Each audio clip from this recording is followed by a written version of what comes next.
2025-yilga g'alla o'rim yig'imi mavsumi arafasida Arnasoy tumanida barcha tayyorgarlik ishlari yuqori saviyada, aniq reja va zamonaviy yondashuvlar asosida tashkil etildi. Tumandagi mehnatsevar, tajribali dehqon va fermerlar bu yil ham yuqori hosil olish maqsadida har tomonlama sa'y-harakat qilmoqdalar. Ular nafaqat ekin maydonlarini to'g'ri tayyorlash, balki agrotexnik tadbirlarga amal qilish orqali mahsuldorlikni oshirishga intilmoqda. Joriy yilda tumandagi 15 ta fermer xo'jaliklari uyushmasi tarkibidagi 360 ta fermer xo'jaligi tomonidan 8800 gektar sug'oriladigan yer maydonida boshoqli don ekinlar ekildi. Bu raqamlar so'nggi yillarda tumandagi g'alla yetishtirish hajmi muttasil o'sib borayotganini ko'rsatadi. Mutasaddilar va sohaviy mutaxassislar tomonidan qo'llanilgan ilmiy yondashuvlar, agrotexnik talablarga amal qilinganligi, zamonaviy texnikalardan foydalanish evaziga 23 ming tonnadan ortiq don hosili olinishi kutilmoqda. Bu esa nafaqat Arnasoy tumani, balki viloyat uchun ham muhim ko'rsatkichdir. G'alla yig'im terimida texnikalarning tayyorgarligi hal qiluvchi ahamiyatga ega. Shu bois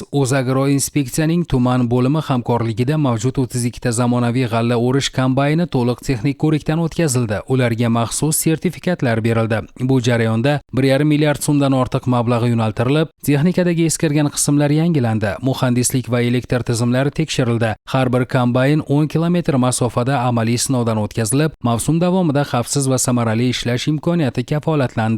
G'alla terimi mavsumini qisqa fursatda betalofat va samarali o'tkazish maqsadida tumanda 15 ta maxsus uyushma otryadlari tashkil etildi. Ularda haydovchilar, texnik xizmat ko'rsatuvchilar, logistika mutaxassislari, yordamchi xizmat xodimlari jipslashgan. Bu mutaxassislar mexanizatorlar uyi qoshidagi ko'chma texnik xizmat guruhlari bilan hamkorlikda ish olib boradi. Texnik nosozliklar yuzaga kelganda ushbu guruhlar kombaynlarni joyda ta'mirlash, tezkor xizmat ko'rsatish bilan shug'ullanishadi. Bu esa mavsumni to'xtovsiz, uzluksiz tashkil etish imkonini beradi. Bu mavsumni yuqori natijalar bilan yakunlash uchun barcha imkoniyatlar yaratilgan desak mubolag'a bo'lmaydi.